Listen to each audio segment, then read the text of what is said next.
और इसको डिस्कस करने का मेन रीजन ये है क्योंकि काफी सारे लोग ऐसे बोलते हैं कि ओस्की आने से पहले हमारी सैलरी कितनी होगी, हम बैंड 4 रहेंगे यहाँ पे, तुमको कितनी सैलरी मिलेगी।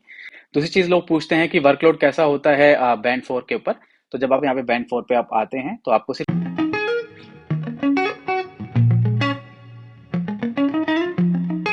हेलो, हाँ जी, नमस्कार। मेरा नाम संदीप चौहान, आप देख रहे हैं चौहान यूके वाइब्स।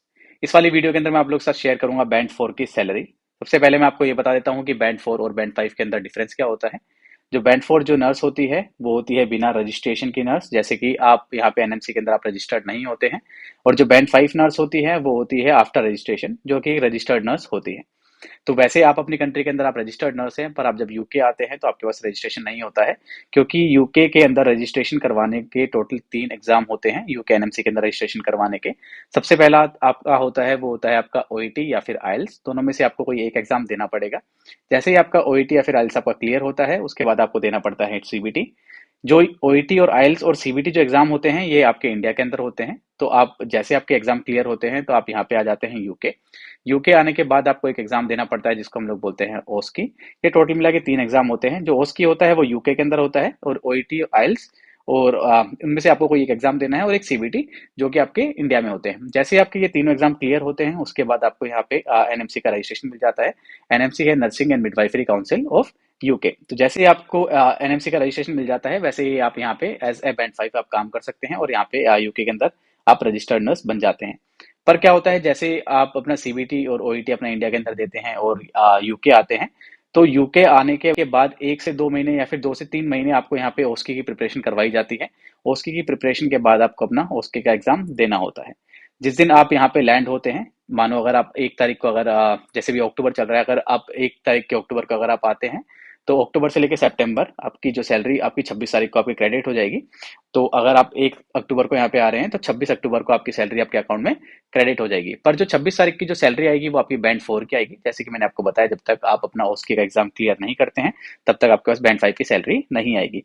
तो जिस दिन आप लैंड करते हैं 1 अक्टूबर को, तभी से आपकी सैलरी है वो स्टार्ट हो जाती है, पर वो आपकी बैंड 4 की सैलरी होगी। आपका फर्स्ट मंथ आपको बैंड 4 की सैलरी मिलेगी, सेकंड मंथ आपकी बैंड 4 की सैलरी मिलेगी, थर्ड मंथ आपकी बैंड 4 की सैलरी मिलेगी, क्योंकि 2 से 3 महीने यहाँ पे ये लोग देते हैं ओस्की की प्रिपरेशन के लिए। जैसे ही आपका ओस्की का एग्जाम क्लियर होगा, जिस दिन आपका ओस्की का एग्जाम क्लियर होगा उससे कम से कम 10 से 15 दिन लगते हैं आपके रजिस्ट्रेशन आने के। जैसे ही आपका रजिस्ट्रेशन आता है आपको अपने एम्प्लॉयर को मेल करना है कि मेरा रजिस्ट्रेशन आ गया, और उस दिन से आप रजिस्टर्ड नर्स यहाँ पे बन जाते हैं, और आपकी जो बैंड 5 की जो सैलरी है वो आपकी स्टार्ट हो जाती है। पर जिस दिन आपका रजिस्ट्रेशन आता है उससे पहले आपकी बैंड 4 की सैलरी आती है, जो कि हम लोग इस वाली वीडियो में डिस्कस करेंगे। और इसको डिस्कस करने का मेन रीजन ये है क्योंकि काफी सारे लोग ऐसे बोलते हैं कि उसके आने से पहले हमारी सैलरी कितनी होगी, हम बैंड 4 रहेंगे यहाँ पे, तुमको कितनी सैलरी मिलेगी। दूसरी चीज लोग पूछते हैं कि वर्कलोड कैसा होता है बैंड 4 के ऊपर। तो जब आप यहाँ पे बैंड 4 पे आप आते हैं तो आपको सिर्फ ओस्की की प्रिपरेशन करवाई जाती है, जिसके अंदर आपकी क्लासेस लगती हैं। उसके अंदर आपसे कोई भी हॉस्पिटल का काम नहीं करवाया जाता है। जैसे कि जो मेरा ट्रस्ट है उन्होंने हमें हमसे कोई काम नहीं करवाया था। हमें एक अलग फ्लैट दे दिया गया था, उसके अंदर हमारी ओस्की की प्रिपरेशन होती थी, और एक ओस्की का सेंटर था। हमें रोज सुबह क्लास के लिए जाना होता था। सुबह जैसे कि 8:30 या 9 बजे से हमारी क्लास स्टार्ट हो जाती थी और 2 बजे तक हमारी क्लास होती थी। 2 बजे के बाद हम लोग घर आ जाते थे, और पूरा दिन वही चलता था। हम लोग घर पे आके प्रैक्टिस करते थे, अपनी ओस्की की एग्जाम की जो प्रिपरेशन करते थे। तो ये मानो हमको कम से कम 2 से 3 महीने हमको बैंड 4 की सैलरी मिली है, और वो खाली पढ़ने के लिए सैलरी मिली है, उसके अंदर आपको कोई काम नहीं करना है। पर ये ट्रस्ट टू ट्रस्ट डिपेंड करता है। काफी सारे ट्रस्ट ऐसे होते हैं जो कि क्लिनिकल प्रैक्टिस स्टार्ट करवा देते हैं उसकी से पहले ही। उसके अंदर आपको ऐसा नहीं है कि आपको बैंड 4 की तरह काम करवाएंगे, आपको एज अ नर्स ही वहां पे काम करवाएंगे, पर आपकी जो सैलरी आएगी वो आपकी बैंड 4 की आएगी, क्योंकि आपको उनको अल्टीमेटली उनको पता है कि आपका बैंड 5 आपको आपका जो रजिस्ट्रेशन का जो एग्जाम है, आपका उसके एग्जाम है वो आपको क्लियर हो जाएगा, और आपको एज ए बैंड 5 ही काम करना है। तो आपको इनिशियली आपको सिखाने लग जाते हैं कि आपको आपका जो काम होगा आफ्टर बीइंग रजिस्टर्ड ना, वो क्या क्या होगा। तो आप लोग ऐसा ना सोचें कि आपको बैंड 4 का काम करना पड़ेगा। ऐसा नहीं है, आपको उसकी से पहले भी ही अगर आपको काम भी करवाते हैं तो वो एज अ रजिस्टर्ड नर्स आपको एक शैडो नर्स रखेंगे, ताकि आप दूसरे नर्सिस को देख के सीख सकें कि कैसे काम किया जाता है। और काफी सारे ट्रस्ट ऐसे हैं, जैसे मेरा जो ट्रस्ट है जिसके अंदर सिर्फ आपको पढ़ाया जाएगा, आपको कोई भी काम नहीं करवाया जाएगा। ठीक है, तो चलिए हम लोग शुरू करते हैं अपनी पे स्लिप से। तो जैसे कि आप स्क्रीन के ऊपर यहाँ पे देख सकते हैं, मैंने भी अपनी पे स्लिप आप लोगों के साथ शेयर की हुई है। इसके अंदर हम लोग एक एक करके सारी चीजें डिस्कस करते हैं। तो जैसे कि आप देख सकते हैं, असाइनमेंट नंबर ये मैंने यहाँ पे छुपाया हुआ है, ये मैंने इसलिए नहीं दिखाया क्योंकि ये मेरा पर्सनल असाइनमेंट नंबर है।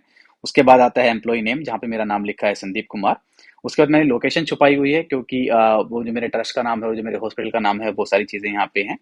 उसके बाद हम लोग बात करते हैं इंटरनेशनल नर्स, क्योंकि जो यहाँ की जो नर्सिस हैं वो यहीं की नर्सेज और हम लोग इंटरनेशनल नर्सेज हैं, जो भी नर्सेज इंडिया से, पाकिस्तान से, बांग्लादेश से, नेपाल से या फिर अदर कंट्रीज जैसे कि फिलीपीन हो गया, नाइजीरिया हो गया, गाना हो गया, साउथ अफ्रीकन कंट्रीज से जितने भी नर्सेज हैं सारी इंटरनेशनल नर्सेज के अंदर ही काउंट होती हैं, ठीक है। उसके बाद आती है रिव्यू बॉडी बैंड 4।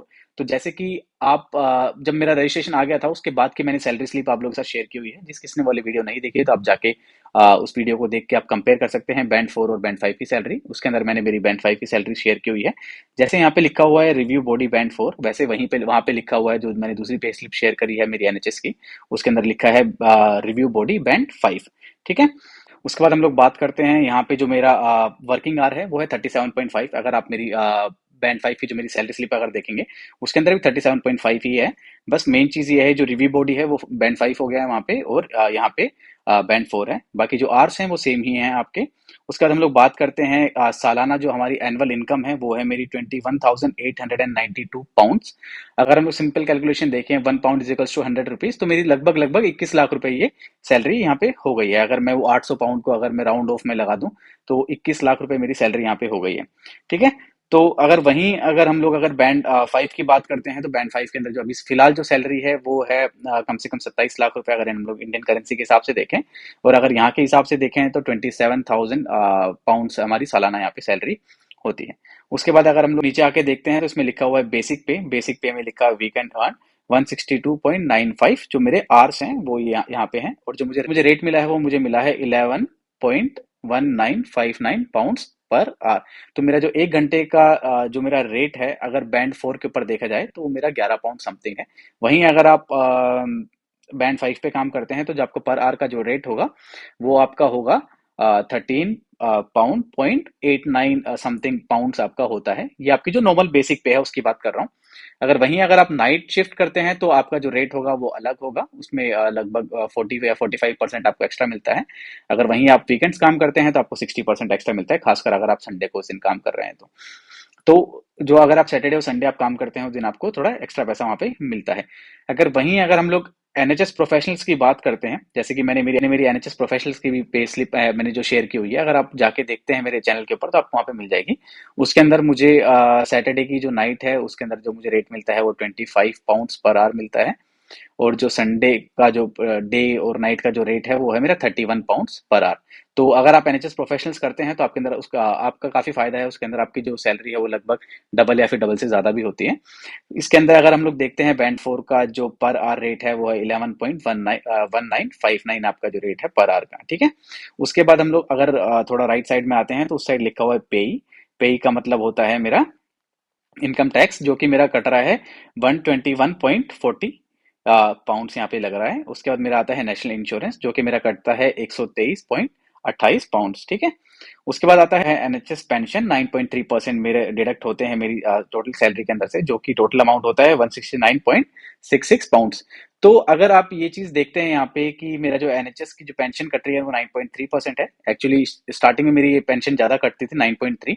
वैसे अगर आप बैंड 4 यहाँ पे आते हैं तो प्लीज इस चीज का ध्यान रखें, क्योंकि आपको इनिशियली यहाँ पे बैंड 4 ही आना पड़ेगा। जब तक आपका उसकी क्लियर नहीं होता तब तक आपको यहाँ पे 1 से 2 महीने या 2 से 3 महीने आपको यहाँ पे बैंड 4 की तरह काम करना होगा।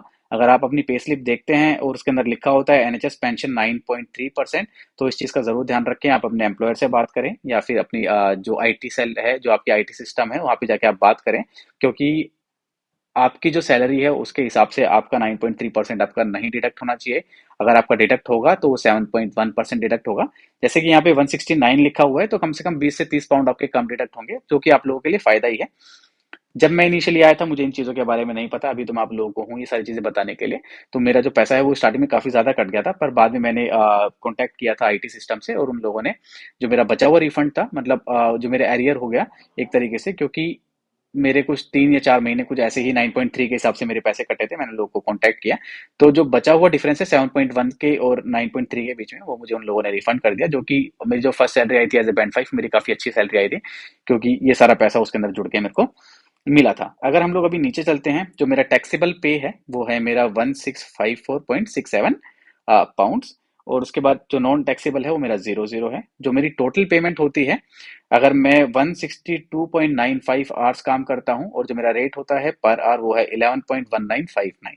अगर मैं इस हिसाब से काम करता हूँ तो मेरी जो टोटल पे आती है वो आती है 1824, 1824.33 पाउंड्स मेरी आती है मंथली। ये मेरी मंथली है। और जो मैंने आप लोगों के साथ ऊपर शेयर की थी 21,892 पाउंड्स, जो कि लगभग मैंने आपको 21 लाख रुपए बताई थी, वो मेरी सालाना, ठीक है। वो बैंड 4 की बात कर रहा हूँ मैं यहाँ पे।